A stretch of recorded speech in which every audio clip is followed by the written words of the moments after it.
ओ 144 हिंदी। अध्याय 931 एडेमेंटाइन से लड़ाई। मैंने एडेमेंटाइन की ओर देखा जिसने मुझ पर हमला किया था और मुझे तब जरा भी आश्चर्य नहीं हुआ जब मुझे पता चला कि यह ग्रीन विंड फॉक्समैन है। इसी प्रकार के अन्य ग्रिम मॉन्स्टर के विपरीत ये फॉक्समैन मुश्किल से 4 मीटर लंबा है तथा इसके शरीर पर हल्के हरे रंग का शानदार फर है जिसके कारण ये बहुत आकर्षक दिखता है। इसने पूरे शरीर पर कवच पहना हुआ है और एक नाजुक तलवार पकड़ी हुई है जो देखने में कला का एक नमूना प्रतीत होता है। ये पूरी तरह से उस सौंदर्यबोध से मेल खाता है जिसे लोमड़ी जनजाति पसंद करती थी। वह काफी हैरान दिख रहा था क्योंकि उसने 200 मीटर की दूरी से हमला किया था जो कि बहुत करीब है। जबकि वह गुस्सा महसूस कर रहा होगा, मैं उससे बहुत अलग महसूस कर रहा हूँ।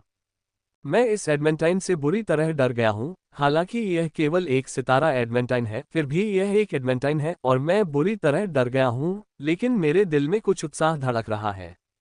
मैंने कभी भी एडमेंटाइन से लड़ने के बारे में नहीं सोचा था, लेकिन अब ये देखकर मैं वास्तव में इस एडमेंटाइन से लड़ना चाहता हूँ। यही कारण है कि जैसे ही मैंने हमले को चकमा दिया, मैंने तुरंत अपने टोटेम आर्टिफैक्ट पर स्विच कर लिया। सुप सुप सुप। हरे पवन फॉक्समैन के चेहरे पर गुस्सा कम हो गया था और मैंने सोचा था कि वह कुछ कहेगा, लेकिन अगले ही पल उसने धुंधली गति से अपनी मरम्मत को झुलाना शुरू कर दिया और यह खतरनाक दिखने वाले काले हरे पवन ब्लेड से बाहर निकलने लगा।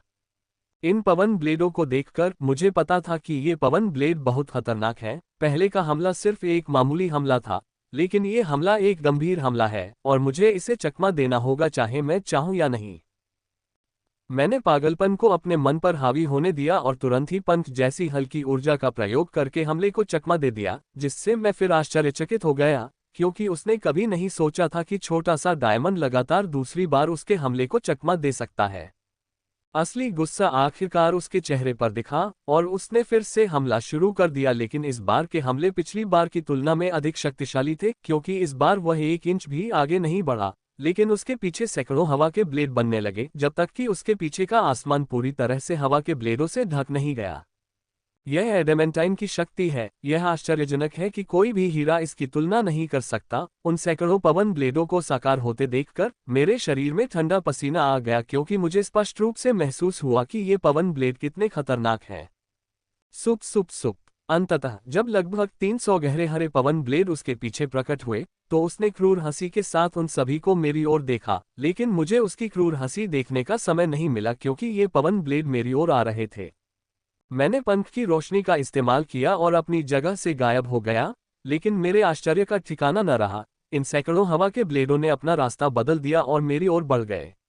इससे मैं बुरी तरह डर गया था और मैं फिर से अपनी जगह से गायब हो गया और थोड़ी दूर दिखाई दिया, लेकिन ये हवा के ब्लेड मेरा पीछा करते रहे।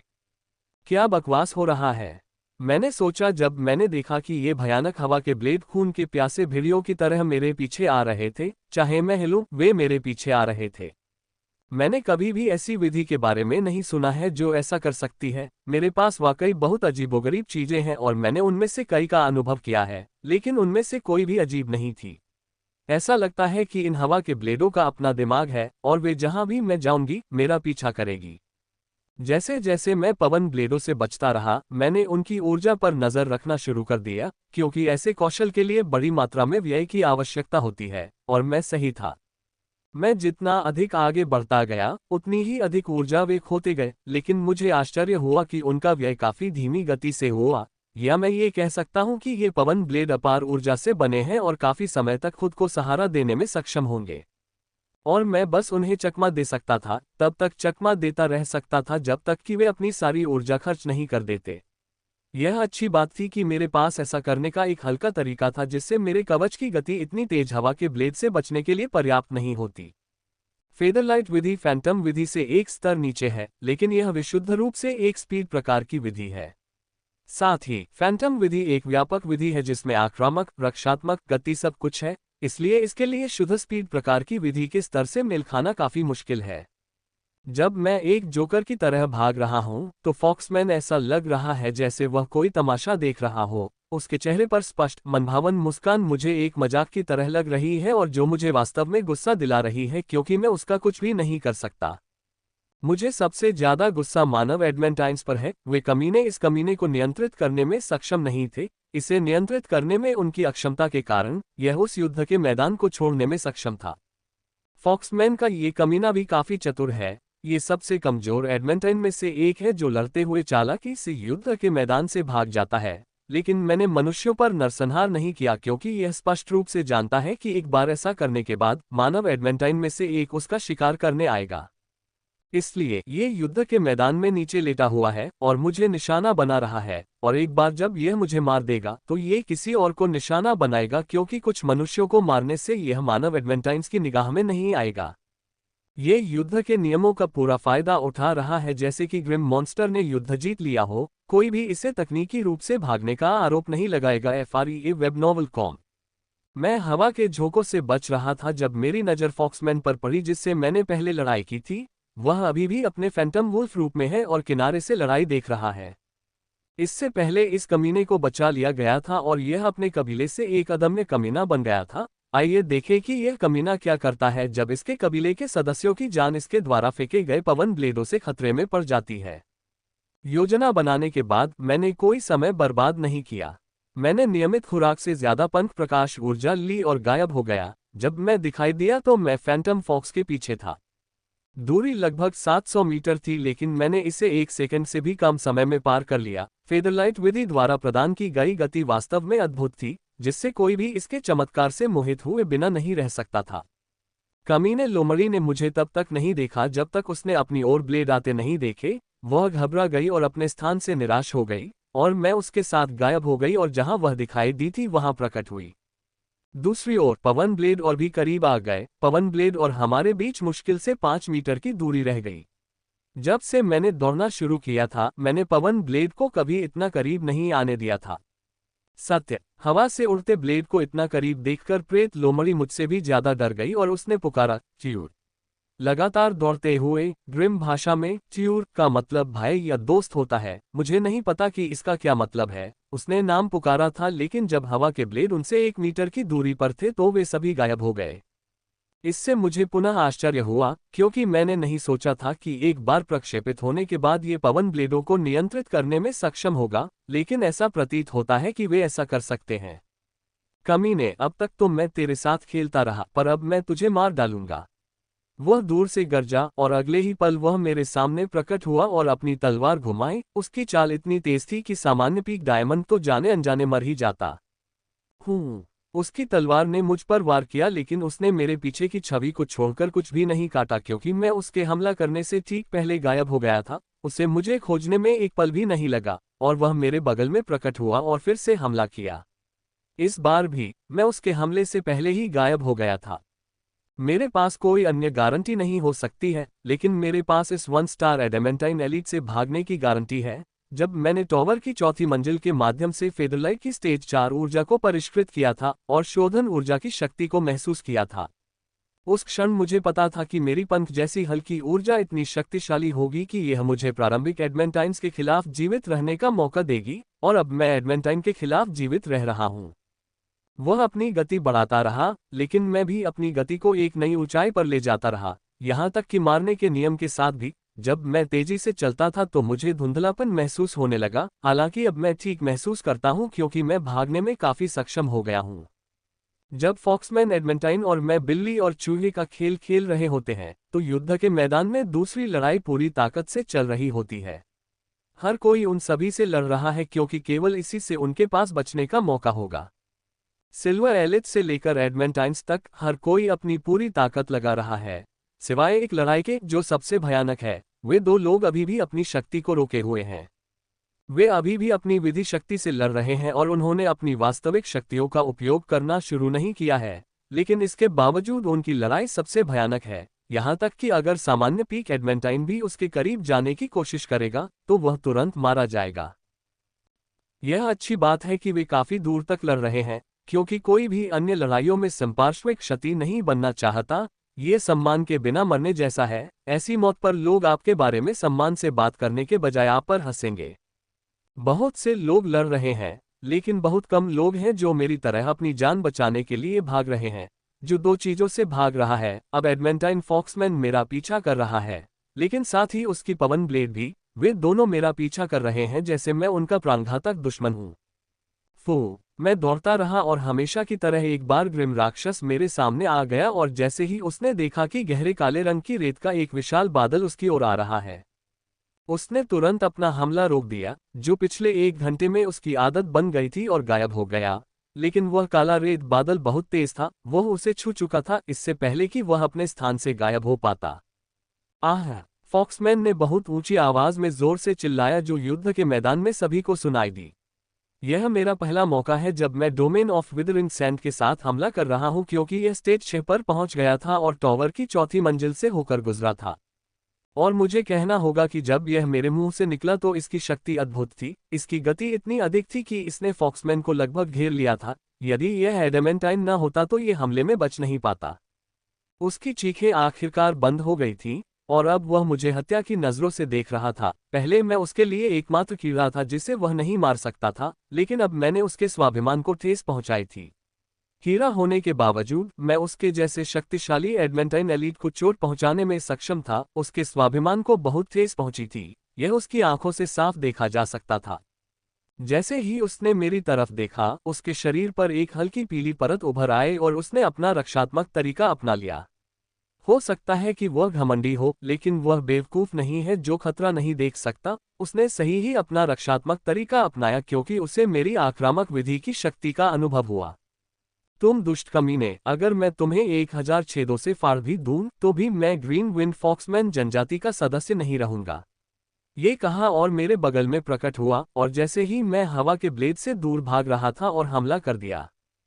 फुह! जैसे ही उसने हमला किया, उसने काले धुएं का एक जाना पहचाना बादल अपनी ओर आता देखा। वह रुक गया और वहां से गायब हो गया। पिछली बार भी उसने इस अजीबोगरीब तरीके का खौफ झेला था, सिर्फ रेत के कुछ कण उसे छू पाए थे, लेकिन उसे इसके खौफ का एहसास हो गया था। यदि उस रेत के बादल का 1/4 हिस्सा भी उसके शरीर के अंदर चला जाता, तो वह जानता था कि दूसरे के बिना भी वह खत्म हो चुका होगा। इसलिए अपनी रक्षात्मक विधि को सक्रिय करने के बाद भी उसने ऐसे भयावह हमलों से यथासंभव बचने की कोशिश की। फो फो फो! वह पुनः मेरे सामने प्रकट हुआ, और मैंने पुनः उस पर मुरझाने वाली रेत के क्षेत्र से आक्रमण किया। हर बार जब वह उसके सामने आता तो मैं अपनी विधि शक्ति से उस पर आक्रमण करता। अब मैं ही उस पर हमला कर रहा हूं और वह भाग रहा है। यदि पवन ब्लेडों की नई लहर को न गिना जाए तो यह एक बहुत बड़ा परिवर्तन है, और जो लोग लड़ाई देख रहे थे उन्हें इस पर विश्वास करने में कठिनाई हो रही है। एक एडमेंटाइन हीरे से दूर भाग रहा है, ये काफी अजीब बात है, लेकिन ऐसा हो रहा है। फोरमैन ने भी लोगों की निगाहों को नोटिस किया था, जिससे वह और भी क्रोधित हो गया था, लेकिन वह मेरे खिलाफ कुछ भी करने में सक्षम नहीं था क्योंकि वह ब्लैक सैंड क्लाउड के खिलाफ पूरी तरह से बचाव करने में आश्वस्त था। Boom boom! जैसे जैसे लड़ाई पूरे मोर्चे पर चल रही थी, अचानक एक बड़ा परिवर्तन हुआ, और यह परिवर्तन हाई हील्स वाली लड़की और बुलमैन के बीच की लड़ाई में हुआ था क्योंकि उन्होंने अपनी वास्तविक क्षमताएं दिखानी शुरू कर दी थीं। freewebandwell.com। दोनों के शरीर मंद प्रकाश में चमक रहे थे तथा उनके शरीर पर सुंदर रंग लगे हुए थे। वे नश्वर संसार के देवताओं जैसे लग रहे थे तथा अब उनके हमले और भी अधिक भयानक हो गए थे। वे अभी भी विधि शक्ति से हमला कर रहे हैं, लेकिन उनकी नई शक्ति के अंतर्गत ये विधि हमले पूरी तरह से बदल गए हैं और भी अधिक भयानक हो गए हैं। ये देखकर कि उनके हमले कितने भयानक थे, अन्य युद्ध मोर्चे उनसे दूर जाने लगे क्योंकि उनका एक भी हमला लड़ने वाले सभी एडमेंटाइन को मिटाने के लिए पर्याप्त था। मैं उनकी लड़ाई को और अधिक देखना चाहता था, और इसलिए मैंने वह सब कुछ प्रयोग करने का निर्णय लिया जो मैंने रोक रखा था। 1 घंटे से अधिक समय तक इसके साथ लड़ते हुए मैं इसकी सभी युद्ध शैलियों को पढ़ने में सक्षम हो गया तथा ये भी पुष्टि कर पाया कि इसमें डायमंड फॉक्समैन जैसा कोई फैंटम मेथड नहीं है। तो मैंने मारने का फैसला किया। मुझे यह एक मौका मिलेगा, एक बार जब मैं अपनी शक्ति प्रकट कर दूंगा तो ये सावधान हो जाएगा और मुझे डायमंड होते हुए एडमेंटाइन को मारने का मौका नहीं मिलेगा। अगर मैं इसे मारने में सक्षम हूं तो यह मेरे लिए बहुत बड़ा मील का पत्थर बन जाएगा। समय आ गया है, मैंने मन ही मन कहा जब मैं ग्रीन विंड फॉक्समैन के सामने पहुंचा। फुह! जैसे ही मैं ग्रीन विंड फॉक्समैन के सामने आया, मैंने काली रेत का एक बड़ा बादल बाहर निकाला जो उस रेत से 4 गुना बड़ा था जिसका उपयोग मैं हमला करने के लिए करता हूं। ये हमला विशुद्ध रूप से विदरिंग सैंड के क्षेत्र का नहीं था। मैंने अपने अंदर बहुत अधिक मात्रा में फेदरलाइट ऊर्जा मिला ली थी, ये भी उससे 3 गुना अधिक है जो मैं आमतौर पर इस्तेमाल करता था, इसलिए कोई भी कल्पना कर सकता है कि मेरे हमले की गति किस प्रकार की थी। हमले को देखकर फॉक्समैन के चेहरे पर भय का भाव उभर आया क्योंकि उसके बचाव की प्रक्रिया और भी गहरी हो गई और वह हमले से बचने के लिए तेजी से भागने लगा। हमारी लड़ाई में मैं अकेला नहीं था जो पीछे हट रहा था, क्योंकि जब वह भागने लगा तो उसकी गति तुरंत दोगुनी हो गई। लेकिन काले रेत के बादल की गति इतनी तेज थी कि उसमें पंख की बैंगनी ऊर्जा भी मिली हुई थी। इससे पहले कि वह 10 कदम भी चल पाता, उसने उसे पकड़ लिया। आह! भागते समय वह जोर से चिल्लाया। इस बार वह और भी जोर से चिल्लाया। उसकी चीख इतनी ऊंची थी कि ऐसा लगा जैसे कोई जोरदार हमला हुआ हो, न कि उस तरह की चीख जो कोई दर्द में होने पर निकालता है। वह पागलों की तरह भाग रहा है। दर्द में उसने अपनी छिपी हुई क्षमता को भी बाहर निकाल लिया था, जिससे उसकी गति 3 गुना और बढ़ गई थी। ये देखकर मेरा चेहरा और भी तीखा हो गया और मैं अपनी जगह से गायब हो गया। डोमेन ऑफ विदरिंग सैंड से उस पर हमला करना मेरी योजना का सिर्फ पहला हिस्सा है, क्योंकि उसे मारने के लिए ये काफी नहीं है। यह अपनी रक्षात्मक विधि और एडेमेंटाइन स्तर की शक्ति के साथ जीवित रहेगा। यही कारण है कि मैं सीधे उसके सामने आया और अपनी तलवार से उस पर हमला किया। अपनी गति को तेज करने के लिए मैं अपनी सारी शक्ति का इस्तेमाल कर सकता था। मैं जो कर रहा हूं वह बहुत जोखिम भरा कदम है और इससे मेरी जान भी जा सकती है, लेकिन इस समय मुझे इसकी परवाह नहीं थी। डायमंड के रहते हुए एडमेंटाइन को हराने का सुनहरा मौका दुर्लभ है।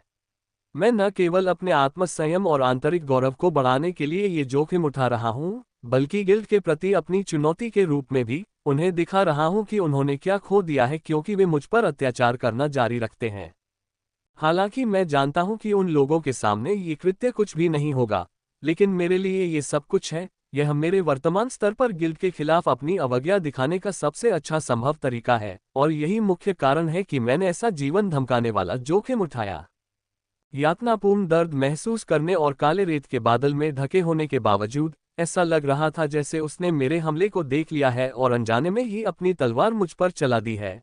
उसकी तलवार तेज है, लेकिन मेरी तलवार उससे भी तेज है। मेरी तलवार तेजी से उस रैपियर से बच निकली जो उसका मुकाबला करने के लिए आया था और उसकी छाती पर जा लगी। जैसे ही मेरी तलवार ने रक्षात्मक रिपल को छुआ, वह आसानी से उसमें घुस गई। बर्फ और अग्नि निर्माण में ध्यान ने मेरे सूर्य अग्नि नियम को पूर्ण शिखर पर पहुंचा दिया, जिससे मेरी तलवार की जादू की शक्ति बढ़ गई। भले ही यह नहीं बढ़ी होती, फिर भी यह थोड़ी कठिनाई के साथ इसे भेदने में सक्षम थी। पुछ! मेरी तलवार को अपने अंदर घुसते देख उसने दिशा बदलनी चाहिए, लेकिन इतनी तेज तलवार के साथ ऐसा करना कितना आसान हो सकता है, जिसने पहले तो उसके हृदय को भेदकर उसे जलाकर राख कर दिया, फिर उसकी रक्षात्मक परत को भेद दिया। टकराना! मुझे उसे मारने की खुशी का एहसास नहीं हुआ, क्योंकि मैंने उसके दिल को पूरी तरह से छेद दिया और उसे जलाकर राख कर दिया। एक तोप के हमले की तरह मुझ पर हमला हुआ। मुझे लगा कि एक असली तोप का गोला मुझ पर गिरा है। क्रैक क्रैक क्रैक, पोह पोह पोह। कवच की सारी ऊर्जा रक्षा पर केंद्रित करने के बावजूद यह अभी भी टूटने लगा। जैसे ही तोप के आकार का रैपिरा मेरे सीने पर गिरा, इसने न केवल मेरे कवच को तोड़ना शुरू कर दिया, बल्कि मेरी हड्डियों को भी तोड़ दिया और मेरे आंतरिक अंगों के टुकड़ों के साथ मुझे बार बार खून उगलने पर मजबूर कर दिया। लानत है! मैंने सांस रोककर कोसा। फॉक्समैन के रैपियर के हमले ने मुझे लगभग मार डाला था। इसने मेरे कवच को टूटने के कगार पर ला दिया था। उसमें हर जगह दरारें थीं, ऐसी कोई सतह नहीं थी जिस पर दरारें न पड़ी हों। फिर भी कवच ने एडेमेंटाइन के पूर्ण शक्ति हमले को झेला, जो उसने अपने हताश क्षण में शुरू किया था। मेरा कवच टूट गया था, लेकिन एडेमेंटाइन से सीधे प्रहार के बावजूद ध्वस्त नहीं हुआ था। इसकी दरारें भरने लगी और मैंने अपने मुंह में उपचारात्मक दवा को भी कुचल दिया जब मैंने देखा कि प्रेत भेड़िया मुझ पर पीछे से हमला कर रहा है। सुप! मूर्ख! मैंने खून से सने दांतों से कहा, जब चाकू में फेदरलाइट ऊर्जा समा गई और वह काले रेत के बादल से लिपट गया, जो मेरे हाथ से छूट गया। पुछ! इसने फॉक्समैन के फैंटम फॉक्स कवच को फाड़ दिया और उसकी खोपड़ी को छेद दिया, जिससे उसके मन में पछतावे के विचार कौंधने लगे। लेकिन जैसा कि वे कहते हैं, पछतावे की कोई दवा नहीं है। मुझ पर हमला करने के अपने निर्णय के कारण इसे मरना पड़ा। उसके शरीर को गिरता देख मैंने दवा चबा ली और मेरे पूरे शरीर में ताजगी का एहसास फैल गया। पहले का हमला बहुत खतरनाक था। न केवल उसने मेरे शरीर की हर हड्डी तोड़ दी थी, बल्कि मेरे अंदरूनी अंगों को भी बहुत चोट पहुंचाई थी। इससे मेरी हालत बहुत गंभीर हो जाती है, लेकिन फिर भी मुझे डायमंड से कोई डर नहीं है। जब तक एडमेंटाइन ने मुझ पर कोई कदम नहीं उठाया तब तक मुझे किसी भी तरह का खतरा महसूस करने की जरूरत नहीं है। मैं अपने आप पर टिका रहा और एडमेंटाइन फॉक्समैन के शरीर को देखता रहा, जो इतनी दूरी से गिरने के बावजूद भी ठीक दिख रहा था। ये बताने के लिए पर्याप्त है कि वे कितने मुश्किल प्रतिद्वंद्वी हैं, खासकर मेरे लिए जो अभी भी एक डायमंड है। मैं महसूस कर सकता था कि जैसे जैसे मैं ठीक हो रहा था, लोगों की निगाहें आश्चर्यचकित थीं, कुछ के चेहरे पर आश्चर्य था जबकि अन्य के चेहरे पर विस्मय था। उन सभी के चेहरे पर अलग अलग प्रकार के भाव थे। सच कहूं तो मुझे एडमेंटाइन को मारने में काफी अच्छा लग रहा है। मैंने जो किया वह बहुत कम लोगों द्वारा किया जाता है, क्योंकि दो स्तरों के बीच एक बहुत बड़ा अंतर है और इसे तभी पाटा जा सकता है जब आपके पास कुछ अतिरिक्त हो। मेरे पास मेरा रिफाइनमेंट टावर है, जो मेरी क्षमताओं को और अधिक मजबूत बनाता है। यदि यह न होता तो एडमेंटाइन प्रतिद्वंद्वी को मारना लगभग असंभव हो जाता। ये शक्ति मुझे चौथी मंजिल से मिली है। मुझे आश्चर्य है कि पांचवी मंजिल मेरे तरीकों को कितना मजबूत बनाएगी। मैं बहुत स्पष्ट रूप से जानता हूं कि टावर की पांचवी, छठी और सातवीं मंजिलें पहली चार मंजिलों से स्पष्ट रूप से अलग हैं। पांचवी मंजिल से रूनों के निर्माण में भारी परिवर्तन होता है। ये मंजिलें पहली चार मंजिलों की तुलना में बहुत दमनकारी अनुभूतियां देती हैं। यही कारण है कि जब मैंने अपनी विधि ऊर्जाओं को परिष्कृत करने के लिए पांचवी मंजिल को तोड़ने के बारे में सोचा तो मैं बहुत आश्वस्त नहीं था, क्योंकि वे चौथी मंजिल पर परिष्कृत नहीं हुई थी। रिफाइनमेंट टावर की पांचवी और उससे ऊपर की मंजिल में घुसना बहुत कठिन होगा, लेकिन अगर मैं ऐसा कर पाया तो मुझे जो परिणाम मिलेगा वह अमेज़न से कहीं अधिक होगा। अंततः मेरी लगभग सभी चोटें ठीक हो गईं। अब पुनः युद्ध में शामिल होने का समय आ गया था। एडवेंटाइन को मारे हुए 1 घंटा हो चुका था और अब मैं बस युद्ध के मैदान में घूम रहा हूं। मैं वही काम कर रहा हूं जो एशलिन युद्ध शुरू होने के बाद से कर रही थी। हम बस युद्ध के मैदान में घूम रहे हैं, मनुष्यों को बचा रहे हैं और युद्ध के मैदान को संतुलित कर रहे हैं। मैं इन कमीनों को दिल से मारना चाहता था, लेकिन दुर्भाग्य से मैं ऐसा नहीं कर सकता।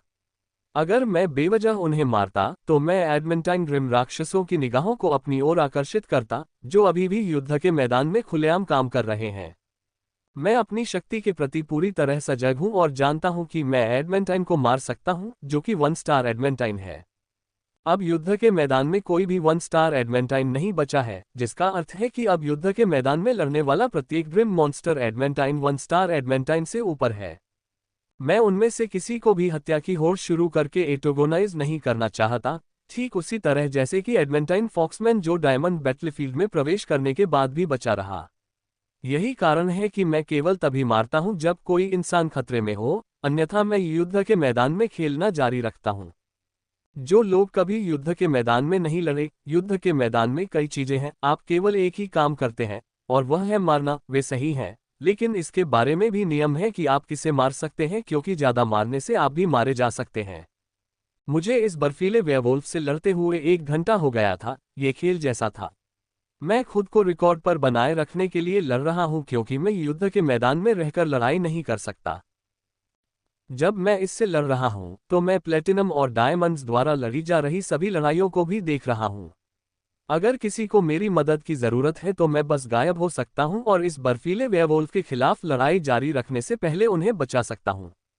लेकिन अधिकांश समय मुझे ऐसा करने की जरूरत नहीं पड़ती। केवल एक ही समय ऐसा आता है जब मुझे किसी को मारना पड़ता है। वह तब होता है जब एशलिन सिल्वर और गोल्डन एलिट को बचाने में व्यस्त होती है। ऐसा प्रतीत होता है कि एशलिन चुपचाप ऊपर उड़ रही है, लेकिन वास्तव में वह हमला कर रही है। एक छोटी मछली की आंख के आकार की अदृश्य आग के गोले लगातार उसके पंखों से निकल रहे हैं, जो चुपचाप नीचे ग्रिम राक्षसों में रिस रहे हैं और उन्हें तुरंत मार रहे हैं। आग को अदृश्य बनाने की यह तरकीब बिल्कुल नई है, उसने इसे समझते हुए सीखा था। काश मैं इसे जल्दी सीख पाती, लेकिन मुझे कड़ी मेहनत का लंबा रास्ता तय करना होगा। आग के गोले को अदृश्य बनाने के लिए एशलिन ने अपनी भौतिकवादी परिवर्तन की क्षमता का इस्तेमाल किया था। एक बार जब वह समझ जाती है कि यह कैसे किया जाता है, तो उसके लिए अपनी क्षमता का रंग बदलना काफी आसान है। उसके वर्तमान हमले अन्य आंखों के लिए अदृश्य हैं, और चूंकि वे हत्या के नियम से ढके हुए हैं, इसलिए उन्हें महसूस करना भी एक बहुत ही मुश्किल काम है। केवल वही लोग हैं जो उसके हमलों को देख सकते हैं, वे हैं एडमेंटाइन। 3 घंटे और बीत गए हैं और लड़ाई अभी भी जारी है। प्लेटिनम और डायमंड स्तर की लड़ाई में हमें स्पष्ट बढ़त मिल गई है। सिल्वर एलिट और गोल्डन एलिट की लड़ाई में भी यही स्थिति है। केवल एडेमेंटाइन की लड़ाई में ही हमारी टीम की श्रेष्ठता अधिक नहीं थी। एडेमेंटाइन की संख्या अधिक थी और मनुष्य पूरी ताकत से उनके खिलाफ लड़ रहे थे। फिर भी, चाहे हम कितने भी शक्तिशाली हों या हम कैसे भी लड़ रहे हों, इससे इस लड़ाई की योजना में कोई खास फर्क नहीं पड़ता। इस लड़ाई का मुख्य परिणाम पूरी तरह से उत्तर में हो रही धरती को चीरने वाली लड़ाई पर निर्भर करता है। उस लड़ाई का एकमात्र परिणाम उस पूरी लड़ाई का परिणाम निर्धारित करेगा। अगर वह बुलमैन किसी तरह जीत गया तो हमारे लिए जीना बहुत मुश्किल हो जाएगा। ये बहुत शक्तिशाली है, इतना शक्तिशाली कि इसे पूरी सेना को खत्म करने में ज्यादा समय नहीं लगेगा। उनकी लड़ाई बहुत दूर हो रही थी। अपनी मजबूत दृष्टि के साथ भी मैं केवल दो धुंधली चींटी जैसी आकृतियां ही देख पा रहा था जो एक दूसरे के खिलाफ लड़ रही थीं। यद्यपि उनके आकार दिखाई नहीं दे रहे थे, फिर भी उनके हमलों की धमक दूर से महसूस की जा सकती थी और सुनी जा सकती थी, जो भय से शरीर को अंदर तक हिला देने के लिए पर्याप्त थी। उनकी लड़ाई पहले से भी ज्यादा भयावह हो गई थी। काश मैं इसे देख पाता, लेकिन मैं नहीं देख पाया। वे मेरी इंद्रियों की सीमा में आने से बहुत दूर हैं। फिर भी मैंने जो देखा उससे मैं बहुत खुश हूं। ये पहली बार था जब मैंने किसी विशेष शक्ति को काम करते हुए देखा था, और सच कहूं तो मैं इससे पूरी तरह से चकित रह गया था। इन विशेष शक्तियों जैसे कि विरासत, संविधान, रक्तरेखा और अन्य के सामने सामान्य शक्तियां कुछ भी नहीं हैं। मेरे रिफाइनमेंट इंजन के अलावा मेरे पास कुछ और है, और वह है गोल्डस्लेयर इनहेरिटेंस। अगर मुझे पीक एडमेंटाइन तक पहुंचने तक कुछ नहीं मिला, तो मैं उसका इस्तेमाल करूंगा, और मुझे यकीन है कि जब तक मैं पीक एडमेंटाइन तक पहुंचूंगा, तब तक मेरे पास लॉर्ड स्टेज में सफलता हासिल किए बिना इनहेरिटेंस को स्वीकार करने की क्षमता होगी। 2 घंटे और बीत गए, और आखिरी बचा प्लेटिनम मर चुका है। अब सभी ग्रिम मॉन्स्टर प्लेटिनम मर चुके हैं, साथ ही डायमंड भी। अब केवल एडमेंटाइन्स और सिल्वर और गोल्डन एलिट्स ही लड़ रहे हैं। हम सभी डायमंड और प्लेटिनम अब बेवकूफों की तरह हवा में खड़े हैं। एडमेंटाइन्स हमारी लीग से ऊपर हैं और सिल्वर और गोल्डन एलिट हम सीधे हमला नहीं कर सकते थे, इसलिए हम सभी अब लड़ाई में बैठे हुए बत्तखों की तरह काम कर रहे हैं। यद्यपि हमें ऐसा लगता है कि हमारे पास करने के लिए कुछ भी नहीं है, लेकिन हम अपने मन में बहुत कुछ कर रहे हैं। निर्णायक क्षण आ रहा है। हम सब गणना कर रहे हैं कि उसके आने के बाद क्या करना है। लड़ाई में यदि ऊंची एड़ी वाली लड़की जीत जाती है तो सब कुछ ठीक हो जाएगा और हम इन ग्रिम राक्षसों को उनके पीछे हटने के दौरान मार देंगे। लेकिन अगर वे जीत जाते हैं तो या तो हम लड़ने के लिए और अधिक सुदृढ़ीकरण बुला सकते हैं या भाग सकते हैं, लेकिन शहर में नहीं। शहर के अंदर वापस भागना शहर पर हमला करने की अनुमति देने जैसा होगा। नरक को शहर में प्रवेश भी नहीं मिलेगा क्योंकि उसकी ढाल सक्रिय हो जाएंगी, जिससे कोई भी अंदर वापस नहीं जा सकेगा। ये नियम है। यदि हम शहर में पीछे हटते हैं तो ग्रिम मॉन्स्टर युद्ध के मैदान के नियमों के अनुसार हमला करेगा। शहर के अंदर मौजूद वह महाशक्ति मदद के लिए हाथ नहीं उठा पाएगी। ग्रिम राक्षसों से बचाव पूरी तरह से शहर के हाथों में होगा। और यदि ग्रिम मॉन्स्टर ने शहर पर हमला किया, भले ही उसके अंदर कोई शरण ले रहा हो, तो इसे उकसावे की कार्रवाई माना जाएगा और शहर के अंदर मौजूद सुपर पावरहाउस शहर पर हमला करने वालों को खत्म करने के लिए अपनी शक्ति का उपयोग करने के लिए स्वतंत्र होगा। ये सरल नियम है और इसमें कई तकनीकी बातें शामिल हैं, जैसे कि यदि वे युद्ध में हारते हुए देखते हैं और ग्रिम मॉन्स्टर्स शहर पर हमला करते हैं, तो वे खर्च की परवाह किए बिना टेलीपोर्टेशन गेट के माध्यम से सुदृढ़ीकरण को बुला लेंगे। यही कारण है कि ग्रिम मॉन्स्टर शायद ही कभी मिडजोन और वारजोन शहरों पर हमला करता है और उन्हें नष्ट कर देता है, क्योंकि हम मनुष्यों ने उन्हें तब तक जाने नहीं दिया जब तक कि हम अंतिम सांस तक नहीं लड़ते। जब मैं अपने विचारों में व्यस्त था, युद्ध के मैदान में अचानक परिवर्तन हुआ। जो 2 सुपर एडमेंटाइन लड़ रहे थे, उन्होंने अचानक लड़ना बंद कर दिया। उन सब को मार दो। ये जोरदार आदेश हमारे कानों में गूंजा जब मैंने बुलमैन की चींटी जैसी आकृति को भागते देखा, जो हाई हील्स वाली लड़की से लड़ रहा था। उसे हमारी आंखों से ओझल होने में बस एक पल लगा। जैसे ही मैंने हाई हील्स वाली लड़की का आदेश सुना, मैंने बिना किसी डर के हमला करना शुरू कर दिया, क्योंकि इस बार ग्रिम मॉन्स्टर एडेमेंटाइन से कोई डर नहीं था, क्योंकि वे भी अपनी जान बचाने के लिए भाग रहे थे। सभी ने नीचे ग्रिम राक्षसों पर हमला करना शुरू कर दिया। वे चींटियां हैं और उनकी संख्या बहुत बड़ी है, लेकिन सीमा स्तर के पावरहाउस के सामने इन संख्याओं का कोई मतलब नहीं है। ये नरसंहार है, क्योंकि मेरा हर हमला हजारों ग्रिम मॉन्स्टर्स को मार सकता है। मैंने एक के बाद एक बहुत बड़े आग के गोले बनाना शुरू कर दिया और इसमें थोड़ा domain of withering sand energy जोड़ दिया। इसलिए जब ये जमीन पर फटते हैं तो वे शक्तिशाली विस्फोट पैदा करते हैं जो ग्रिम मॉन्स्टर्स को वाष्पीकृत कर देते हैं। हर कोई धरती पर हमला कर रहा है और विनाश ला रहा है। यदि मैंने 1 वर्ष पहले ऐसा दृश्य देखा होता तो मैं इतना भयभीत हो जाता कि हिल भी नहीं पाता। यहाँ तक कि अब भी मैं अपने हृदय में काफी भय महसूस कर रहा हूँ, जिस गति और सीमा से हम ग्रिम राक्षसों का नरसंहार कर रहे हैं। मैं इस लड़ाई में युद्ध की छाया देख रहा हूँ। लाखों लोग तब मारे गए जब कमांडर दुश्मन कमांडर के खिलाफ खड़ा होने में विफल रहा। यदि हाई हील्स वाली लड़की हार गई होती तो हमें ग्रिम मॉन्स्टर्स के तहत उसी भाग्य का सामना करना पड़ता। हर कोई मारा गया है, लेकिन जो सबसे बड़ा विनाश ला रहा है वह है एडेमेंटाइन। वे ग्रिम राक्षसों पर पूर्ण विनाश ला रहे हैं। यही कारण है कि आदेश के नीचे आने के आधे मिनट बाद ही हमने पहले ही अपने आधे से अधिक ग्रिम राक्षसों का सफाया कर दिया है। एडमेंटाइन विनाश में सबसे आगे है और उनके ठीक पीछे एशलिन है। वह विशाल आग के गोले छोड़ रही है जो एडमेंटाइन की तुलना में थोड़ा कम विनाश ला रहे हैं। उसकी अग्नि एडमेंटाइन की क्षमताओं जितनी शक्तिशाली नहीं हो सकती, लेकिन वह जानती है कि इसे अधिक क्षेत्रों में कैसे फैलाना है ताकि अधिकतम लोग मरें, और चूंकि वह जिसे मार रही है वह सिल्वर और गोल्डन एलीट है, इसलिए उसे अपनी अग्नि के अतिरिक्त प्रभाव के बारे में चिंता करने की आवश्यकता नहीं है। यदि मैंने उसे पूर्ण क्षमताओं का उपयोग करने के बारे में चेतावनी नहीं दी होती तो मुझे यकीन है कि वह आसानी से एडमेंटाइन्स की तुलना में अधिक ग्रिम राक्षसों को मारने में सक्षम होती, लेकिन इससे बहुत अधिक ध्यान आकर्षित होता। हम पर पहले से ही बहुत अधिक ध्यान दिया जा रहा है। मैं नहीं चाहता कि एशलिन अपनी पूरी शक्ति दिखाकर और अधिक ध्यान आकर्षित करे। अंततः हम रुक गए क्योंकि सभी ग्रिम राक्षस मर चुके थे और उन सभी को मारने के लिए हमें केवल 39 सेकंड की आवश्यकता थी। हमने केवल 39 सेकंड में लगभग 8 लाख राक्षसों को मार डाला था। ये किस प्रकार का समय है? वे सभी मर चुके हैं, केवल एडमेंटाइन ही जीवित बचे हैं। न केवल बुलमैन जो हाई हील्स वाली लड़की से लड़ रहा था भागने में सफल रहा, बल्कि मुख्य युद्ध क्षेत्र में लड़ रहे कुछ लोग भी भागने में सफल रहे। सभी ग्रिम राक्षसों को मारने के बाद हम ऊंची एड़ी वाली लड़की की ओर उड़े और ऊंची एड़ी वाली लड़की के पीछे खड़े हो गए, जिसके पूरे कपड़े खून से सने हुए थे। उसने सफेद कवच और अपनी विशिष्ट ऊंची एड़ी के जूते पहने हुए थे और अब वह सफेद कवच पूरी तरह से लाल हो गया था और उसकी पहाड़ियां भी। ऐसा लगता है कि यह लड़ाई उसके लिए बहुत आसान थी, लेकिन इतना सारा खून देखकर लगता है कि उसे काफी गंभीर चोटें आई होंगी। चूंकि मेरे पास समय था, मैंने अन्य गंभीर चेहरों को देखा जो आगे देख रहे थे, किसी ग्रिम मॉन्स्टर की तलाश में। हर किसी के हाथ में हथियार थे। अगर ग्रिम मॉन्स्टर ने पलटवार किया तो हम तुरंत जवाब देंगे। ज्यादातर समय ग्रिम मॉन्स्टर्स ने हमला नहीं किया क्योंकि उन्होंने युद्ध के दौरान जो कुछ भी उनके पास था उसका इस्तेमाल किया, लेकिन फिर भी हम उन पर नजर रखते थे ताकि अगर वे हमला करें तो हम उन्हें रोक सकें।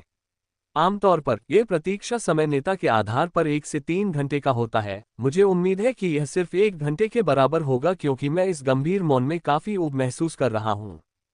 हम पीछे खड़े थे और कोई भी बात नहीं कर रहा था और हम 2 घंटे तक उसके पीछे खड़े रहे, देर सुबह तक बिना एक भी शब्द बोले।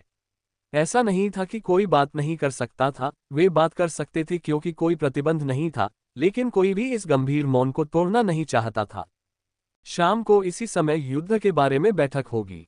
अंततः लाल वस्त्र वाली लड़की ने कहा, 2 घंटे बाद प्रतीक्षा करो, और इससे पहले कि कोई उत्तर देता वह तेजी से शहर की ओर उड़ चली। ये देखते हुए कि युद्ध आखिरकार खत्म हो चुका था, हम सभी युद्ध के मैदान में लौट आए और अपनी लूट को इकट्ठा करना शुरू कर दिया। मैंने एक भी शरीर वाले सिल्वर और गोल्डन एलीट ग्रिम मॉन्स्टर को नहीं छुआ, केवल एक सीमा स्तर के पावरहाउस के शवों को छुआ, जिसमें फॉक्समैन एडमेंटाइन भी शामिल था जिसे मैंने मार दिया था। सच कहूं तो मुझे एडमेंटाइन ग्रिम मॉन्स्टर को मारने पर गर्व महसूस हुआ। यह एक ऐसी चीज है जिसके बारे में कई लोगों ने सपना देखा था, लेकिन शायद ही कोई ऐसा कर पाता है, और चूंकि मैं ऐसा करने में सक्षम था इसलिए मुझे गर्व महसूस होना स्वाभाविक बात है। Free web novel CM। लेकिन मैंने इस सफलता को अपने सिर पर हावी नहीं होने दिया क्योंकि मैं जानता हूं कि एडमेंटाइन क्या करने में सक्षम है। मैंने जिस एडमेंटाइन को मारा था वह सबसे कमजोर था, और सामान्य मिस्टिक मेथड के साथ अगर वह किसी मजबूत मिस्टिक मेथड वाला होता तो सब कुछ काफी मुश्किल हो जाता। यह मत भूलिए कि कुछ विशेष एडमेंटाइन्स हैं जो लॉर्ड स्टेज में सफलता प्राप्त किए बिना ही अपनी विरासत के साथ जुड़ गए थे। वे वास्तविक चुनौतियां हैं। उनके लिए सामान्य एडमेंटाइन्स सिल्वर और गोल्डन एलीट के सामान्य पावरहाउस के समान ही हैं। मैं वह बनना चाहता हूं। जब तक मैं वह नहीं बन जाता, मैं किसी भी उपलब्धि को अपने ऊपर हावी नहीं होने दूंगा, लेकिन इतनी दूर जाने से पहले मुझे एडमेंटाइन तक पहुंचने पर ध्यान केंद्रित करना चाहिए। मुझे आश्चर्य है कि वहां तक पहुंचने में मुझे कितना समय लगेगा। तुमने हमें बहुत बड़ा झटका दिया है माइकल। तुमने मिड लेवल डायमंड होते हुए भी एक एडमेंटाइन को मार डाला। क्या दुर्लभ उपलब्धि है, एल्टन ने मेरी पीठ थपथपाते हुए कहा। तो मुझे सच बताओ, क्या आप स्पेशल हैं या कुछ और? एल्टन ने पूछा। उसके चेहरे पर जिज्ञासा देखी जा सकती थी और मेरे साथियों के चेहरों पर भी, जो उत्सुकता से उत्तर के लिए मेरी ओर देख रहे थे। कुछ हद तक आप ऐसा कह सकते हैं। मेरे पास एक विशेष संविधान है जो मेरे द्वारा अभ्यास की जाने वाली विधि की शक्ति को बढ़ाता है। मैंने झूठ बोला। मैं उन्हें अपने रिफाइनमेंट इंजन या टोटेम आर्टिफैक्ट के बारे में नहीं बता सका। संविधान सबसे सुरक्षित है क्योंकि लोग जन्मजात संविधान के साथ होते हैं। यह एक प्राकृतिक चीज है, हालांकि इसे कृत्रिम रूप से भी प्राप्त किया जा सकता है, जो दुर्लभ मामलों में हुआ। मैंने उनसे पूरी तरह झूठ नहीं बोला। मेरा शारीरिक गठन अच्छा है, जो गंभीर दुर्भाग्यपूर्ण घटनाओं से गुजरकर सौभाग्यशाली घटनाओं में बदल गया, लेकिन मेरा शारीरिक गठन काफी कमजोर है, मुश्किल से ग्रेड 3 तक पहुंचता है। ये केवल कुछ क्षमता, उपचार शक्ति दे सकता है जो औसत और कुछ अन्य चीजों से बेहतर है। वास्तविक संविधान की तुलना में ये कुछ भी नहीं है। उच्च स्तर का संविधान किसी व्यक्ति को कल्पना से भी अधिक शक्तिशाली बना सकता है। मुझे आवंटित कमरे में पहुंचने के बाद मैंने जो पहला काम किया वह था स्नान। पूरी लड़ाई में केवल एक ही हमला मुझे मारने में सक्षम था, लेकिन उस एक हमले से 2 सिर तक लहूलुहान हो गए थे। मेरे शरीर का अधिकांश भाग सूखे खून से ढक गया था, जिससे मुझे काफी खुजली हो रही थी। इसलिए मैंने बाहर आने से पहले अच्छी तरह स्नान किया और पहले से ऑर्डर किया हुआ दोपहर का भोजन खाया। जैसे ही मैंने ये काम पूरा किया, मैं सोने के लिए बिस्तर पर लेट गया। मैंने न केवल पिछली रात को सोया था, बल्कि एडमेंटाइन के खिलाफ एक बहुत ही थका देने वाली लड़ाई भी लड़ी थी, जहां मैंने अपनी विधि क्षमताओं का अपनी सीमा तक उपयोग किया था। इसने मुझे बहुत थका दिया था। इसलिए शाम के लिए अलार्म सेट करने के बाद मैं बिस्तर पर लेट गया और कुछ ही सेकंड में सो गया। Dot dot dot dot dot इस व्यक्ति का रिकॉर्ड अच्छा है। वह ग्रिम युद्ध क्षेत्र में एक औसत से नीचे स्तर 4 के शूरवीर के रूप में प्रवेश करता है और वहां से एक मध्यम डायमंड अभिजात वर्ग बन जाता है जो एक औसत एडेमेंटाइन को मार सकता है। उसने ये सब गिल्ड के संसाधनों और विशेषाधिकारों से वंचित रहते हुए किया, यहां तक कि सीमा तोड़ने की विधि भी नहीं थी। फिर भी वह प्राकृतिक तरीके से डायमंड एलीट बनने में सक्षम था। वास्तव में काफी अच्छा बीज था, प्रक्षेपण में दिखने वाले प्रतिष्ठित मध्यम आयु वर्ग के व्यक्ति ने कहा। लेकिन हम उसे स्वीकार नहीं कर सकते। आकाशीय कृपाण ने उस पर निशान लगा दिया था। अगर हम उसे स्वीकार करते हैं तो वे प्रतिशोधी लोभ द्वेष रखेंगे। अधेड़ उम्र के व्यक्ति ने आह भरते हुए कहा। लेकिन गुरु, हम रक्त सूर्य आकाशीय कृपाण से नहीं डरते, फिर हम ऐसे अच्छे दृश्य को क्यों स्वीकार नहीं कर रहे हैं? एक स्त्री स्वर ने पूछा। किरा, तुम्हें समझना होगा, सत्ता ही सब कुछ नहीं है, इसके पीछे बहुत सारी राजनीति भी छिपी हुई है। अगर हम उन्हें नाराज करने के लिए कुछ करते हैं, चाहे वह छोटी सी बात ही क्यों न हो, तो वे भी वैसा ही करेंगे। और यह बीज जो मुश्किल से प्रतीक्षा में उम्मीदवार के रूप में योग्य है, यहां तक कि एक पूर्ण उम्मीदवार भी नहीं है, हमारे स्तर के संगठन को नाराज करने के लायक नहीं है, विशेष रूप से स्काई सेबर जैसे प्रतिशोधी मध्यम आयु वर्ग के व्यक्ति ने कहा और फोन काट दिया। ऐसा लगता है कि तुम बहुत बदकिस्मत हो दोस्त, एक स्त्री आवाज ने कहा। अगर माइकल यहाँ होता तो वह आसानी से इस आवाज के मालिक का अनुमान लगा सकता था, क्योंकि वह तुम हो जिसे माइकल ने हाई हील्स वाली लड़की के रूप में संदर्भित किया था। इस तरह की चर्चाएं शहर में चारों ओर सुनी जा सकती थी। कई लोग माइकल्स की लड़ाई के फुटेज अपने संगठन को भेज रहे थे, लेकिन उनमें से प्रत्येक को अस्वीकार कर दिया गया। इस बात से अनभिज्ञ माइकल एक बच्चे की तरह सो रहा है, एक ऐसा सपना देख रहा है जिसके बारे में उसे ये भी याद नहीं होगा कि जब वह जागेगा तो उसने ऐसा सपना देखा था। ट्रिंग ट्रिंग, मैं अलार्म की घंटी और होलोवॉच के कंपन से जाग गया। अलार्म सुनकर मैं उठा और सीधे बाथरूम में फ्रेश होने के लिए गया। फिर मैंने अपने कपड़े बदले और बैठक में भाग लेने के लिए अपने कमरे से बाहर चला गया। आज की बैठक थोड़ी अलग थी। हमें ग्रिम मॉन्स्टर्स की गतिविधियों के बारे में जानकारी दी गई थी और खुफिया जानकारी के आधार पर यह निष्कर्ष निकाला गया था कि ग्रिम मॉन्स्टर्स कम से कम 10 दिनों तक शहर पर हमला नहीं करेंगे। अंत में आते हैं योगदान अंक। इन्हें पाकर सभी लोग बहुत खुश थे, क्योंकि इन योगदान अंकों से वे गिल्ड से काफी सामान प्राप्त कर सकते थे, लेकिन मैंने तो उनकी ओर देखा भी नहीं। मैं उनके साथ क्या करने जा रहा हूं, क्योंकि मैं एक अपराधी हूं, मैं एक भी अंक खर्च नहीं कर सकता, अन्य योगदान अंकों की तरह जो मैंने महीनों में अर्जित किए हैं, ये योगदान अंक भी मेरे खाते में सड़ जाएंगे। आप बहुत मशहूर हो गए हैं, एल्टन ने कहा जब उसने देखा कि लोग मीटिंग में कभी कभी मेरी तरफ देखते हैं और मीटिंग के तुरंत बाद जब मैं बाहर निकलता हूं तो वे मुझे घूरते हैं। मैंने भी उन्हें देखा और किसी अज्ञात कारण से मैंने उनमें से कुछ की आंखों में दया देखी, जिसने मुझे स्पष्ट रूप से भ्रमित कर दिया था।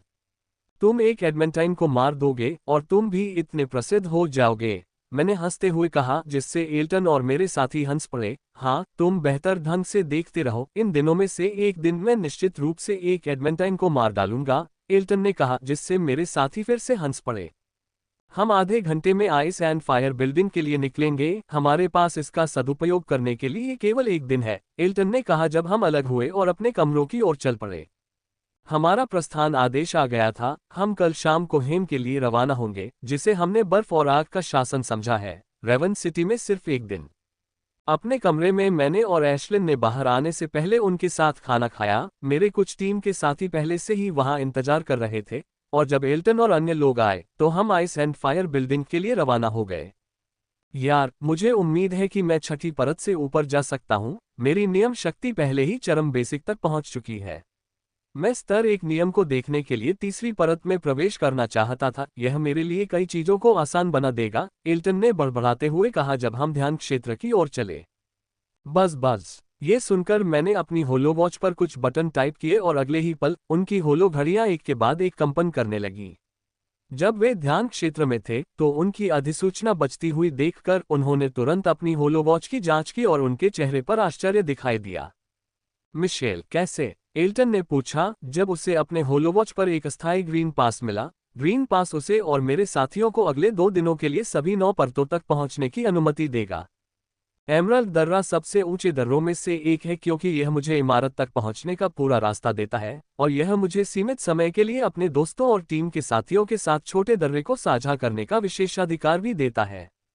मेरे कुछ कनेक्शन हैं, मैंने मुस्कुराते हुए कहा, और मैं 9वीं परत में प्रवेश कर गया। परत दर परत हम अंदर प्रवेश करते रहे जब तक कि एल्टन और मैं अंततः छठी परत पर नहीं पहुंच गए। जब एल्टन ने झिझकते हुए स्कैनर को अपना हरा पास दिखाया और अगले ही पल उसके लिए दरवाजा खुल गया।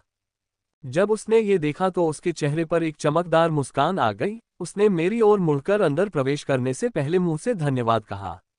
उसके अंदर प्रवेश करने के बाद मैं भी 5वीं परत में प्रवेश कर गया, जहां एल्टन दबाव को समायोजित करने के लिए स्थिर खड़ा था। मैंने उसे एक मुस्कान दी और फिर चौथे स्तर की ओर चल पड़ा। एल्टन पीक डायमंड है, 5वीं परत उसे रोक नहीं पाएगी, उसके लिए असली चुनौती चौथी परत होगी क्योंकि केवल इसे पार करने के बाद ही वह तीसरी परत में प्रवेश कर सकेगा और तीसरी परत को समझ सकेगा। यह मेरे लिए भी एक चुनौती है और मुझे जो दबाव महसूस होगा वह और भी अधिक होगा क्योंकि मैं उनके पीक डायमंड की तुलना में मिड डायमंड हूं। मैं चौथी परत में प्रवेश कर गया और मुझ पर परिचित दबाव पड़ने लगा, जिससे मेरे लिए सांस लेना भी मुश्किल हो गया।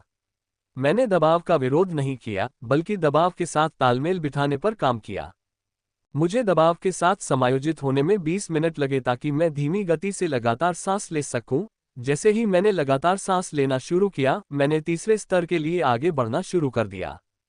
यहां आने से पहले ही मैंने तय कर लिया था कि मैं तीसरी परत में नियम शक्ति को समझूंगा, और मैं ऐसा करूंगा।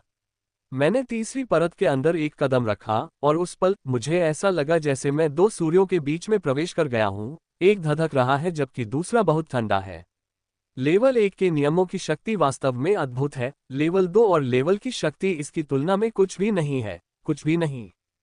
स्तर 1 के नियमों की ताकत को महसूस करने के बाद मुझे ऐसा महसूस हुआ कि मैंने अंततः विश्व के वास्तविक नियमों को छू लिया है, उन आधारभूत नियमों को जिनसे हमारा विश्व बना है, उन आधारभूत आधारों को जिनसे विश्व बना है।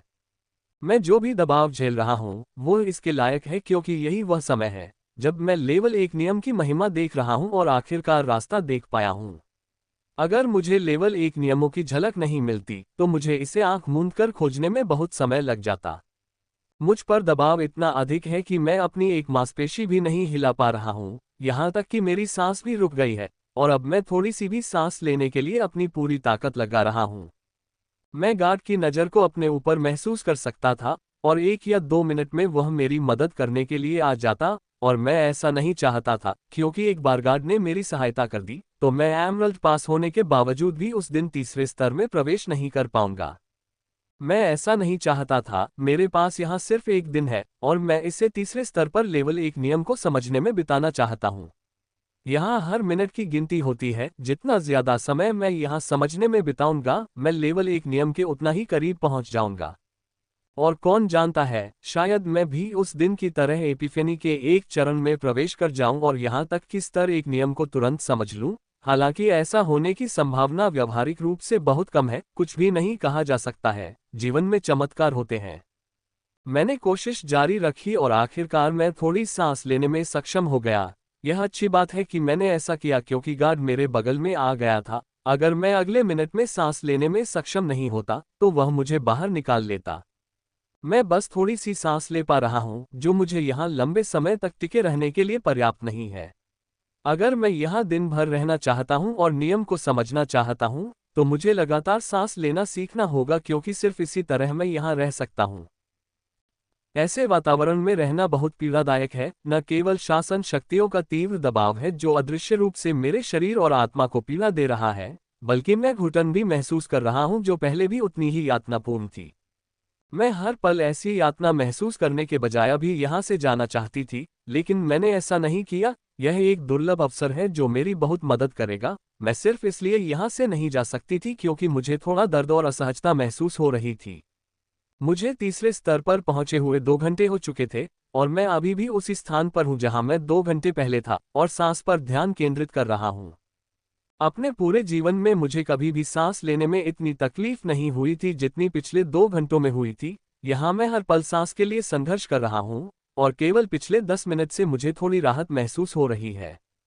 बस थोड़ा सा बेहतर समय है। मुझे लगातार सांस लेना सीखने में अभी भी कुछ और समय लगेगा ताकि मैं सांस पर ध्यान केंद्रित किए बिना नियम को समझ सकूं।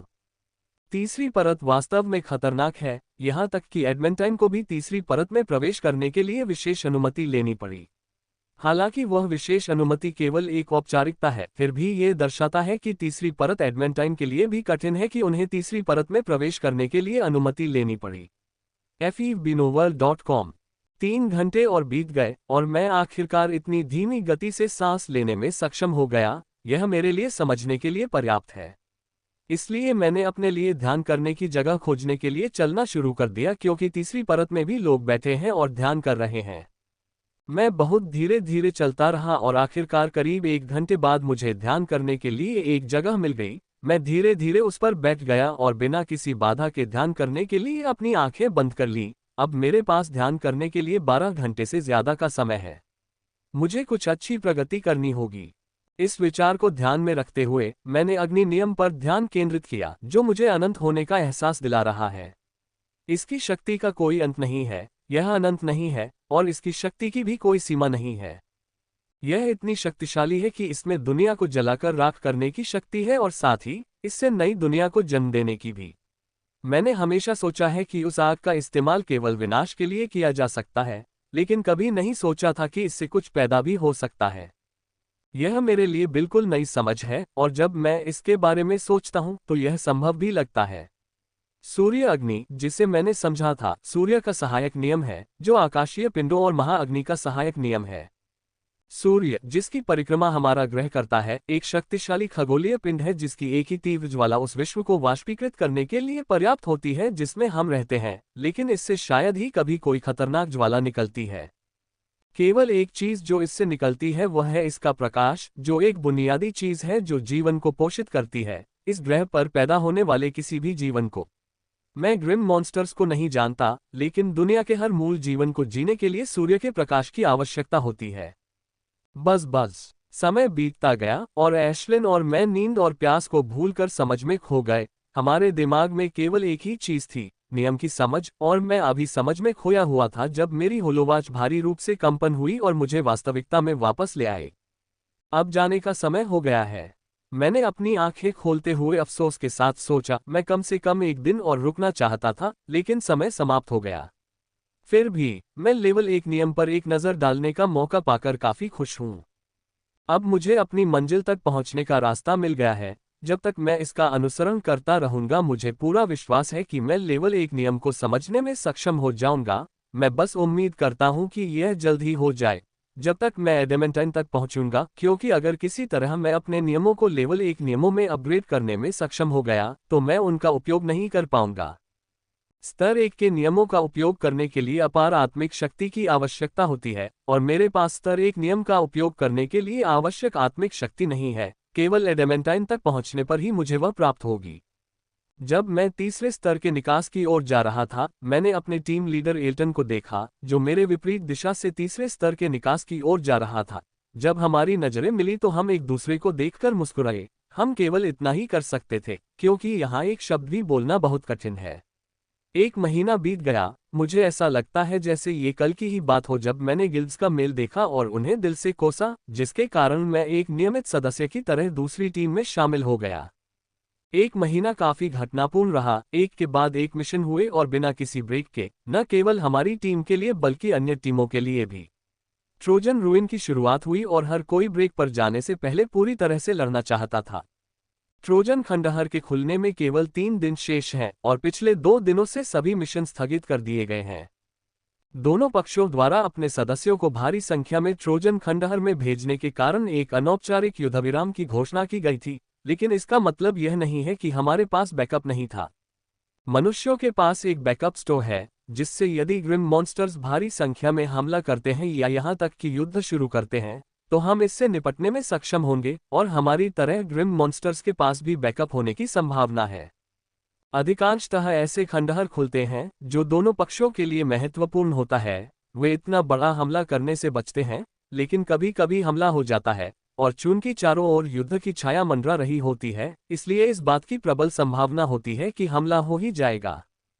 खैर, अगर वे शहर पर हमला करते हैं तो मैं लड़ूंगा। अगले 1.5 महीने तक मेरे पास प्रशिक्षण के अलावा और कुछ नहीं है, और मैं लीग ऑफ लेजेंड्स देखूंगा जो 1 सप्ताह में मेरे देश में शुरू होने वाली है, क्योंकि मैं खंडहर में नहीं जा रहा हूं। मैं बचपन से ही लीग ऑफ लीजेंड में भाग लेना चाहता था, लेकिन अब मैं ऐसा नहीं कर सकता, और ऐसा केवल मेरे ऊपर लगे आपराधिक टैग के कारण नहीं है, जिसके कारण मैं कहीं भी नहीं जा सकता, बल्कि ऐसा प्रतियोगिता के नियमों के कारण भी है। नियमों के अनुसार गोल्डन एलीट से ऊपर के लोग प्रतियोगिता में भाग नहीं ले सकते। यह एक अजीब नियम है, लेकिन मेरे देश जैसे स्थान के लिए यह बिल्कुल उपयुक्त है। दूसरी ओर 2 महीने में होने वाली कॉन्टिनेंटल चैंपियनशिप में ऐसा नियम नहीं था। अगर मैं क्रिमिनल टैग से छुटकारा पा सकता हूं और एडमिंटन तक पहुंच सकता हूं, तो मैं निश्चित रूप से इसमें भाग लूंगा। मेरे कई दोस्त ऐसा कर रहे थे। एलेन, जिल, रिया और अन्य, वे सभी एडमिंटन तक पहुंच गए हैं।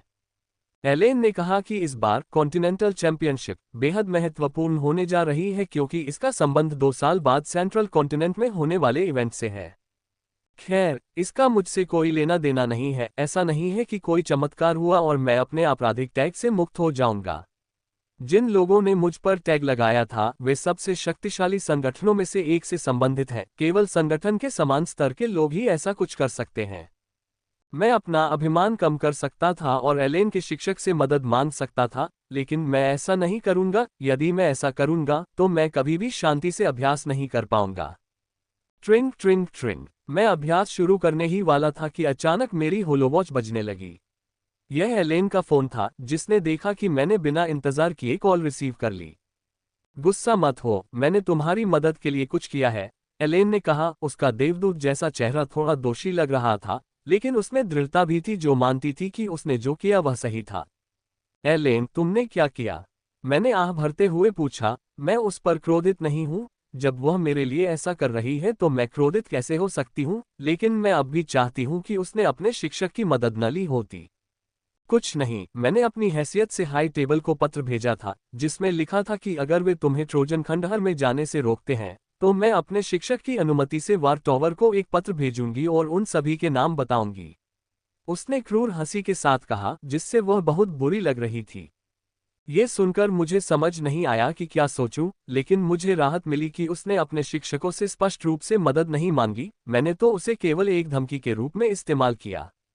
इसकी चिंता मत करो, मेरे पत्र के साथ वे कमीने दिन के अंत तक तुम्हें अनुमति अवश्य दे देंगे, एलेन ने विश्वास के साथ कहा। उसे पूरा यकीन है कि मुझे अनुमति मिल जाएगी। इस पर मैं कुछ देर चुप रहा, फिर उसके प्रोजेक्शन की बारी आई। धन्यवाद, मैंने कहा। ये वही है जो दोस्तों को करना चाहिए, उसने हाथ हिलाते हुए कहा। हमने फोन काटने से पहले कुछ मिनट तक बात की। मेरे लिए त्वरित प्रगति करने हेतु ट्रोजन खंडहर बहुत महत्वपूर्ण है। उस महाद्वीप के अधिकांश खंडहरों में ऐसा ही है, तथा जो भी वहां से निकला वह भारी लाभ लेकर लौटा। भले ही यह खंडहर ग्रिम राक्षसों के लिए सबसे अधिक फायदेमंद बताया जाता है क्योंकि यहाँ हर जगह रक्त के तालाब हैं, लेकिन ये गलत है। इन दिनों जो जानकारी सामने आई है उसके अनुसार ट्रोजन खंडहर मनुष्यों के लिए भी बहुत फायदेमंद है। पहला लाभ है सीमित ऊर्जा। ट्रोजन खंडहर में महाद्वीप की तुलना में 10 गुना अधिक सीमित ऊर्जा थी, और कुछ विशेष स्थानों में तो ये 100 गुना या उससे भी अधिक थी, जो इस खंडहर को उन लोगों के लिए आदर्श स्थान बनाता है जो सीमा को तोड़ना चाहते हैं। दुर्भाग्य से सीमा ऊर्जा मेरे लिए बेकार है क्योंकि मैं सीमा तोड़ने की विधि का अभ्यास नहीं करता, लेकिन जो लोग अभ्यास करते हैं उनके लिए ये स्वर्ग है। मैंने जो सुना है उसके अनुसार लगभग हर कोई जो सीमा तक पहुंच गया है वह अपनी सीमा को तोड़कर वापस आएगा। ये खंडहर उनके लिए स्वर्ग है। हालांकि वहां बहुत खतरा है और हजारों लोग मर जाते हैं, फिर भी लोग वहां जाने के लिए उमड़ पड़ते हैं। खंडहर में बहुत सारी चीजें हैं जैसे विरासत, खजाने, हथियार, जड़ी बूटियां, सब कुछ। यही चीज इसे इतना आकर्षक बनाती है कि हर कोई जो गोल्डन एलीट या उससे ऊपर है इसके लिए साइन अप करता है। मेरे सभी साथियों, मित्रों और सहकर्मियों ने इसके लिए नामांकन कराया था और अब एलेन की मदद से मैं वहां जा सकूंगा और इसके लिए मैं उनका बहुत आभारी हूं। क्या किसी के पास इसका उत्तर है?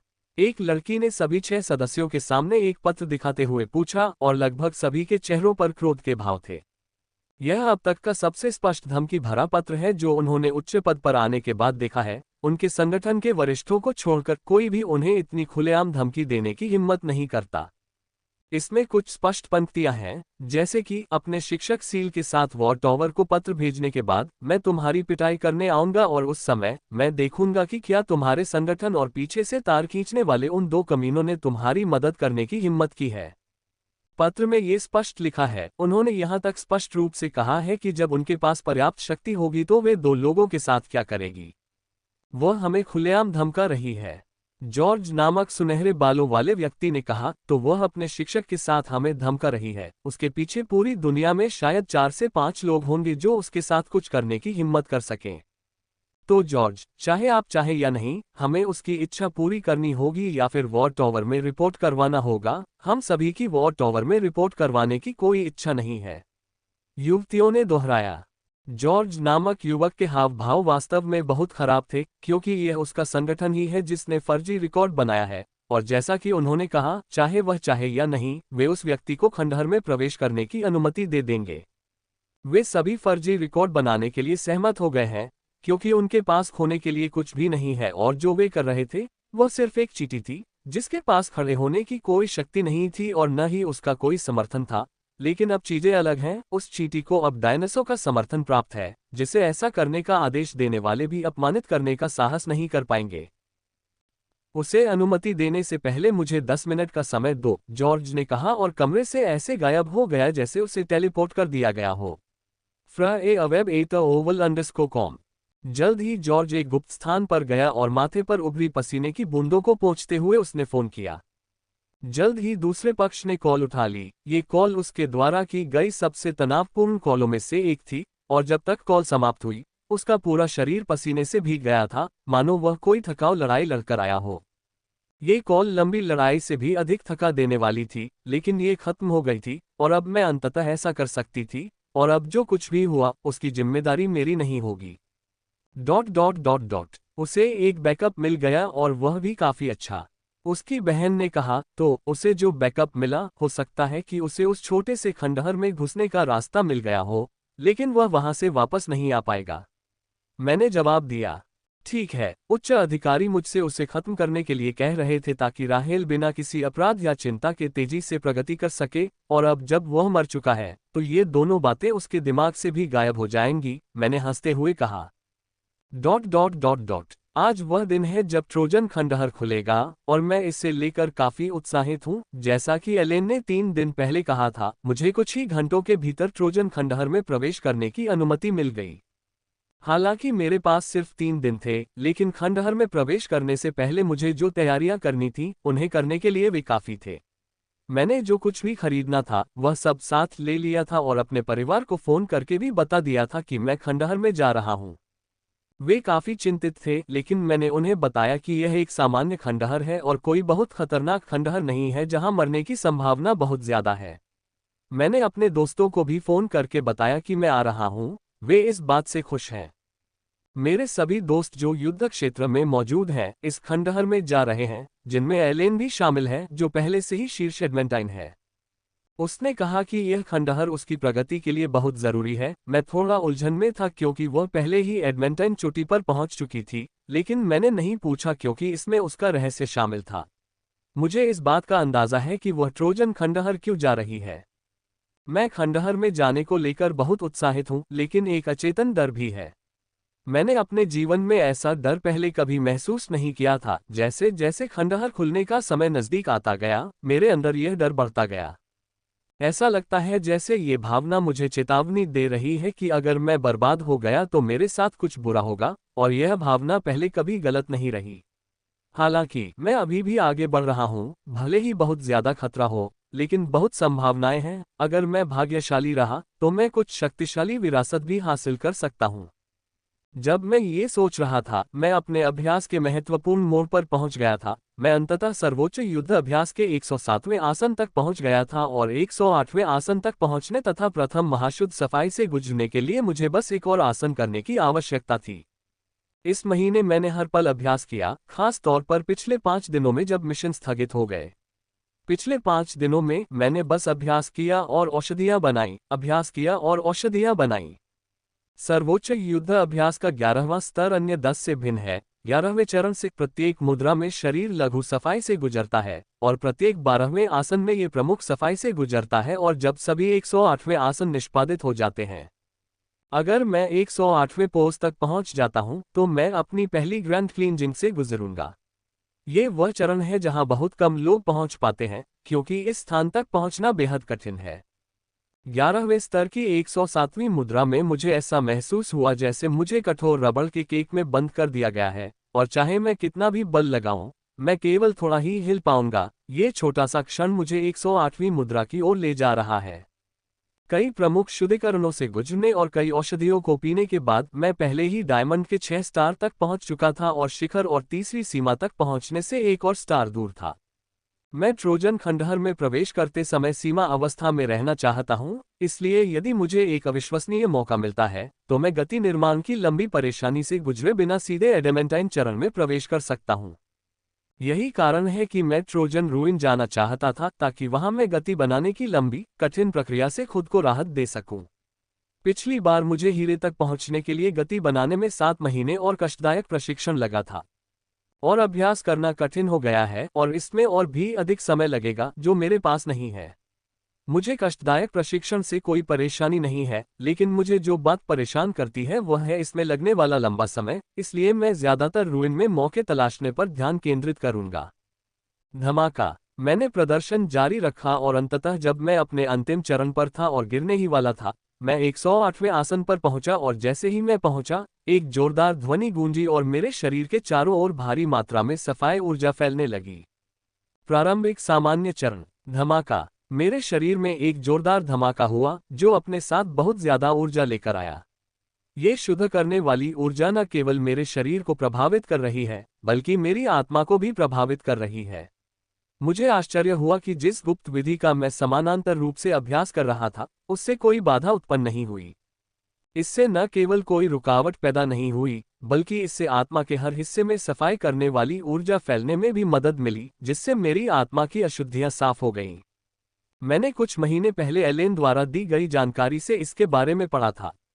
फिर भी मैंने कभी इस पर विश्वास करने की हिम्मत नहीं की, क्योंकि बॉडी क्लींजिंग एक्सरसाइज एक बॉडी क्लींजिंग विधि है, लेकिन अब न केवल मेरा शरीर बल्कि मेरी आत्मा भी क्लींजिंग से गुजर रही है। मेरे शरीर और आत्मा में घूम रही नई सफाई ऊर्जा मुख्य सफाई की सामान्य सफाई ऊर्जा से बहुत अधिक मोटी है, लेकिन इसकी मात्रा भी बहुत अधिक है। यह मेरे शरीर में छिपी हुई अशुद्धियों को बाहर निकालने में सक्षम थी। मैं अपने शरीर से एक भयंकर बदबू आती हुई देख सकता था। ये बहुत बुरी बात है। बहुत बुरी बात यह है कि मुझे उल्टी रोकने में परेशानी हो रही है। न केवल अशुद्धियां बाहर आ रही हैं, बल्कि छिपी हुई ऊर्जाएं भी बाहर आ रही हैं। मेरा शरीर पूरी तरह से इन छिपी हुई ऊर्जाओं से भरा हुआ है। उनमें से अधिकांश औषधीय राक्षसों के मूल से हैं, लेकिन कुछ ऊर्जाएं उन औषधियों की हैं जिन्हें मैंने पिया था, और यहाँ तक कि चमत्कारी फलों की ऊर्जा भी है जिन्हें मैंने अतीत में खाया था। ग्रैंड क्लींजिंग ये सब बाहर ला रहा है। नीरो विभिन्न प्रकार की ऊर्जाओं को खाकर एक मैदानी दिन बिता रहा है। यह उसके लिए विभिन्न प्रकार की कैंडीज खाने जैसा है। उसने सभी ऊर्जाएं खा ली, लेकिन उनमें एक क्रम था। उसने सबसे पहले उन ऊर्जाओं को खाया जो उसे सबसे अधिक पसंद थीं, और निस्संदेह ये चमत्कारी फल ऊर्जाएं हैं। अन्य ऊर्जाओं की तुलना में उनकी मात्रा बहुत कम है, लेकिन फिर भी उसने दूसरी ऊर्जा शुरू करने से पहले पहली ऊर्जा को खा लिया।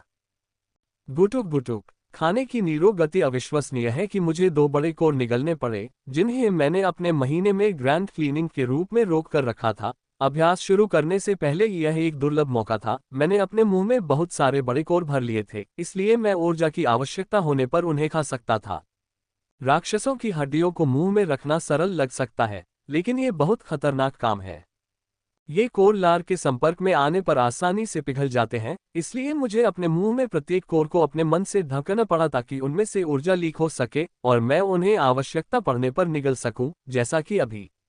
अब प्रत्येक ऊर्जा मेरे शरीर में सफाई ऊर्जा के कार्य के तहत दबा दी गई है, और जैसे जैसे मैं महासफाई से गुजरता रहूंगा, इनमें से कई विधियां पिघल जाएंगी और मेरे शरीर और आत्मा में विलीन हो जाएंगी, जिससे वे धीरे धीरे मजबूत होते जाएंगे। कुछ ही मिनटों में मैं 6 स्टार डायमंड से 7 स्टार डायमंड बन गया था, और अब मुझे सीमा तक पहुंचना है। इसके लिए मुझे अपार ऊर्जा की आवश्यकता होगी। मुझे नहीं पता कि ग्रैंड क्लींजिंग इसके लिए पर्याप्त होगी या नहीं। फिर भी मुझे प्रयास करते रहना है, और मेरी सारी ऊर्जा मेरे शरीर और आत्मा में समाहित हो रही है। इस बात की कुछ संभावना है कि मैं ग्रैंड क्लींजिंग की मदद से सीमा तक पहुंच सकूंगा। इसलिए मैंने अपनी पूरी ऊर्जा के साथ 108वें आसन का प्रदर्शन जारी रखा। अपने शरीर के लिए आवश्यक ऊर्जा की पूर्ति के लिए मैंने एक के बाद एक मॉन्स्टर कोर का सेवन किया। धप समय बीतता गया और मैंने 108वां पोज पूरा किया और थक कर गिर पड़ा, लेकिन ग्रैंड क्लींजिंग खत्म नहीं हुई। ये जारी रही। मेरे उतरने के बाद ग्रैंड क्लींजिंग 7 मिनट तक और चली। जब सब कुछ समाप्त हो गया तो मैंने अपने शरीर को स्कैन किया और पाया कि तीसरी सीमा तक पहुंचने से पहले मुझे कुछ और ऊर्जा की आवश्यकता है, ये देखते हुए कि मैंने स्तर ऊपर करना शुरू कर दिया था। ग्रैंड क्लींजिंग के माध्यम से नीरो ने मेरे लिए स्तर ऊपर करने के लिए पर्याप्त ऊर्जा एकत्र कर ली थी, और जब मैंने उसे स्तर ऊपर करने के लिए कहा तो उसने ऐसा किया और मैं सामान्य चरण में स्तर ऊपर करने लगा। लेवल अब 10 मिनट तक चला, और जब ये खत्म हुआ मैं सामान्य चरण के प्रारंभिक स्तर पर पहुंच गया था, और मेरा शरीर और आत्मा भी अपनी सीमा तक पहुंच गए थे। इसलिए अब से मैं कोई प्रगति नहीं कर पाऊंगा, या ये कहना बेहतर होगा कि अब से मैं जो भी प्रगति करूंगा वह सीधे गति बनाने की दिशा में जाएगी, और उस प्रगति का उपयोग तब करूंगा जब मैं सीमा को तोड़ दूंगा और अदम्य बन जाऊंगा। वर्तमान में एडमेंटाइन मुझसे बहुत दूर लगता है, लेकिन कौन जानता है, हो सकता है कि मुझे भाग्यशाली मौका मिले और मैं कुछ ही दिनों में एडमेंटाइन बन जाऊं। खंडहर में कुछ भी हो सकता है। यही बात इसे अत्यधिक खतरे के बावजूद वास्तव में आकर्षक बनाती है। सफलता के बाद मैं कमजोर होकर उठा और लड़खड़ाता हुआ बाथरूम की ओर चलने लगा। अगर मैं मेजर क्लींजिंग से गुजरा होता तो जनरल स्टेज में सफलता पाने के बावजूद मुझे इतनी कमजोरी महसूस नहीं होती। लेकिन मैंने सोचा कि यह ग्रैंड क्लींजिंग है और इसने मुझे अंदर तक थका दिया। भले ही मैं तेजी से ठीक हो रहा हूँ, यह अभी भी सामान्य समय की तुलना में धीमा है। जल्द ही मैं बाथरूम में गया और नहाया। मैंने तब तक नहाया जब तक कि मेरे शरीर पर उल्टी लाने वाली गंध का एक भी अंश नहीं रह गया। हौंफना। आधे घंटे बाद जब मैंने खुद को आईने में देखा तो मैं हैरान रह गई। मेरी त्वचा इतनी जीवंत हो गई थी कि ऐसा लग रहा था कि उसमें से जीवंतता निकल रही है। इसकी वजह से मुझे जो चमक मिली थी उसने मेरे औसत चेहरे को सुंदर बना दिया था। माँ जब ये देखेंगी तो उन्हें बहुत जलन होगी, मैंने कहा, और अपनी कुछ तस्वीरें खींचकर अपने माता पिता को भेज दी। मेरे माता पिता दोनों ही उस सीमा तक पहुंच चुके थे और उनकी प्रगति मुझसे बहुत पीछे नहीं है। अगर कुछ भी गलत नहीं हुआ तो मेरे माता पिता मेरे लौटने तक प्लेटिनम बन चुके होंगे। चित्र भेजने का काम पूरा करने के बाद मैंने पहले से ऑर्डर किया हुआ खाना खाया और फिर कमरे की खिड़की से नीचे उतरकर सेंट्रल स्क्वायर की ओर चला गया, जहां ट्रोजन खंडहर की ओर जाने वाला गेट 2 घंटे में खोला जाएगा।